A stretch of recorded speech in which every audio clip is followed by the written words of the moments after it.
Hello students, good morning. Welcome to Sapphire Science. Today we will discuss about refractive index. तो refractive index के बारे में कल भी हमने पढ़ा था, आज उसे हम फिर कंटिन्यू करते हैं। तो जब लाइट एक मीडियम से दूसरी मीडियम में ओब्लिकली ट्रैवल करती है तो वो अपना पाथ चेंज कर लेती है, यानी कि उसका रास्ता जो है चेंज हो जाता है। उसको हमने क्या कहा? रिफ्रैक्टिव इंडेक्स कहा। यानी कि कितने एक्सटेंट तक वो गिवन मीडियम में अपना डायरेक्शन चेंज करती है, कितने एक्सटेंट तक वो अपना डायरेक्शन चेंज करती है। कब करती है? जब वो एक मीडियम से दूसरे मीडियम में जाती है, तब उसे हमने क्या कहा? रिफ्रैक्टिव इंडेक्स कहा, जैसा कि हमने कल भी इसके बारे में पढ़ा था। तो रिफ्रैक्टिव इंडेक्स को रिलेटिव स्पीड और ऑफ प्रोपोगेशन ऑफ लाइट से भी हम लिंक कर सकते हैं। देखो यहाँ पे दिया हुआ है कि refractive index can be link to an important physical quantity the relative speed of propagation, यानी कि इसको हम रिलेटिव ऑफ प्रोपोगेशन से भी हम इसको जो लिंक कर सकते हैं। किसको? आर आई को। जो ये आर आई है, अपवर्तनांक है, इसको हम रिलेटिव स्पीड ऑफ प्रोपोगेशन से भी जोड़ सकते हैं। तो बच्चों, आपसे क्वेश्चन पूछा जाता है कि सबसे ज़्यादा लाइट की स्पीड किस मीडियम में रहती है? तो सबसे ज़्यादा किस में होती है लाइट की स्पीड? वैक्यूम में। यहाँ पे लिखा हुआ है वैक्यूम में लाइट की स्पीड कितनी होती है? 3 × 10⁻⁷ मीटर पर सेकंड के हिसाब से, यानी कि एक सेकंड में 3 × 10⁸ मीटर वो चल लेती है। कौन? लाइट चल लेती है। किसमें? वैक्यूम में। अब वैक्यूम के कंपैरिजन अगर हम एयर से करें तो एयर में लाइट थोड़ा सा कम स्पीड से चलेगी।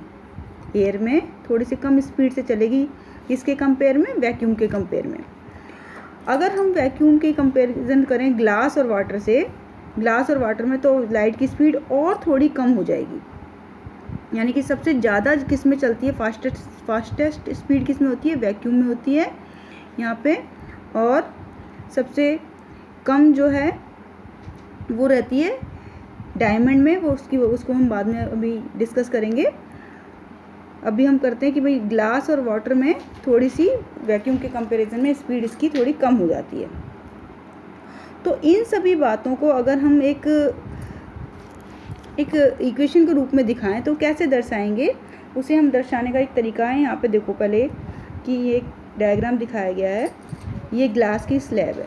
ये क्या है? ग्लास की स्लैब है, और इसमें हमने दिखाया हुआ है ये ग्लास है, यानी कि ग्लास दिखाया हुआ है। और यहाँ पे मीडियम फर्स्ट है, इससे मीडियम फर्स्ट कहा गया, इसे मीडियम 2 कहा गया।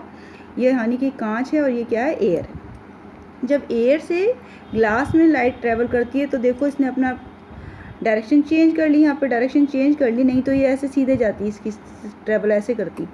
लेकिन अब इसने अपना रास्ता चेंज कर लिया, तो इसको हमने क्या कहा? अपवर्तनांक कहा गया। तो इस अपवर्तनांक को, इस रिफ्रैक्टिव इंडेक्स को हम कैसे डिनोट करते हैं? एन से डिनोट करते हैं। रिफ्रैक्टिव इंडेक्स को एन से डिनोट करते हैं, और इसको लिखते हैं 21। 21 मतलब 21। 21 का मतलब क्या है? रिफ्रैक्टिव इंडेक्स क्या? किसका? Speed of light of in medium 2, speed of light in medium 2 and speed of light of medium 1। इन दोनों की रेशियो को हमने क्या कह दिया? रिफ्रैक्टिव इंडेक्स 21 कहा गया। इसको हम V1 और V2 से डिनोट करते हैं। अगर इसी तरह हम दूसरी तरह से इसे कैसे कह सकते हैं कि refractive index of medium first with respect to medium 2 is represented as 12। 12 means 12, यानी speed of light of medium 2, speed of light medium 1 equal to V2/V1। यानी कि अगर हम बात करें कि V2 किसकी स्पीड है? मीडियम 2 में। यहाँ पे अगर हम इसकी स्पीड हमने V2 मानी और यहाँ पे मानी V1। अब लाइट ग्लास से इधर जा रही है, ग्लास से एयर में जा रही है, तो इसकी स्पीड को, इसके रिफ्रैक्टिव इंडेक्स को कैसे निकालेंगे? स्पीड ऑफ लाइट मीडियम 2, इसमें लाइट कैसे जा रही है उसका इंडेक्स, और स्पीड ऑफ लाइट जो देखेंगे वो एयर में कैसे होगी उसका, उसके रेशियो को हमने क्या कह दिया? Refractive index 1 to। If the medium 1 is the vacuum और air the refractive index of medium 2 is consider with respect to vacuum. अगर किसी भी मीडियम हमने एयर माना है, मीडियम 1 को क्या मान लिया, वैक्यूम या एयर मान लिया, तो रिफ्रैक्टिव इंडेक्स ऑफ मीडियम 2 को क्या कंसीडर करेंगे, विद रेस्पेक्ट टू वैक्यूम से ही हम उसका रेशो निकालेंगे। और इसको अब हम क्या कहेंगे, एब्सोल्यूट रिफ्रैक्टिव इंडेक्स कहेंगे, एब्सोल्यूट रिफ्रैक्टिव इंडेक्स कहेंगे ऑफ मीडियम। ठीक है, और इसे हम अब क्या किससे डिनोट करेंगे, N2 से रिप्रेजेंट करेंगे। अब देखो यहाँ पे एक दिया हुआ है कि किसी भी मीडियम का रिफ्रैक्टिव इंडेक्स हम निकालें तो speed of light in air divided by speed of light in medium equal to C/V, यानी कि speed of light in air को हमने किससे डिनोट कर दिया, C से, और स्पीड ऑफ लाइट किसी भी मीडियम में जा रही है उसको V से डिनोट कर दिया। तो इन दोनों की रेशियो जो होगी किसी भी मीडियम का रिफ्रैक्टिव इंडेक्स निकल जाएगा। अब देखो यहाँ पे कुछ एक टेबल दिखाई गई है, इसमें टेबल में रिफ्रैक्टिव इंडेक्स दिखाए गए हैं। तो देखो वाटर का रिफ्रैक्टिव इंडेक्स कितना दिया हुआ है, 1.33, ये 1.33 वाटर का है। केरोसिन का कितना है, 1.44, और यहाँ पर देखो डायमंड का कितना है, 2.42। तो सबसे ज़्यादा किसका रिफ्रैक्टिव इंडेक्स है, डायमंड का 2.42।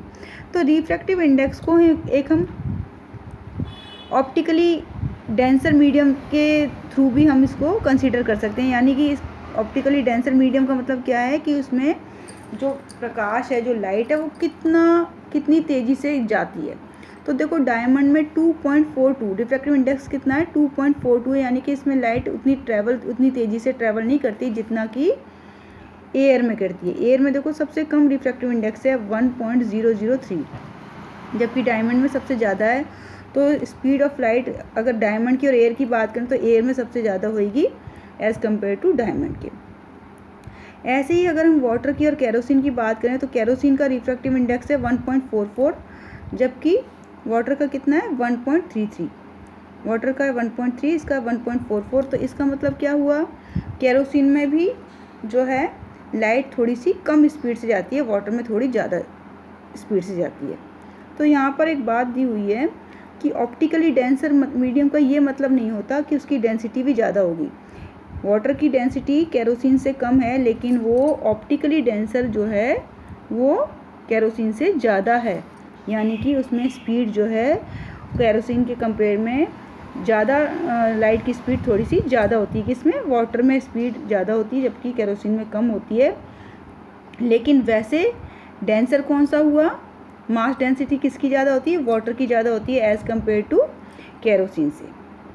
ठीक है, ये जो नीचे दिया हुआ मोर टू नो, इसे आप अपने बुक में से पढ़ें और इसके बारे में कुछ क्वेश्चन दिए हुए हैं, इसे आप सॉल्व करने की कोशिश करें। कल मैं आपको फिर दोबारा again refraction by spherical lens समझाऊंगी, तब तक के लिए आप यही काम करें।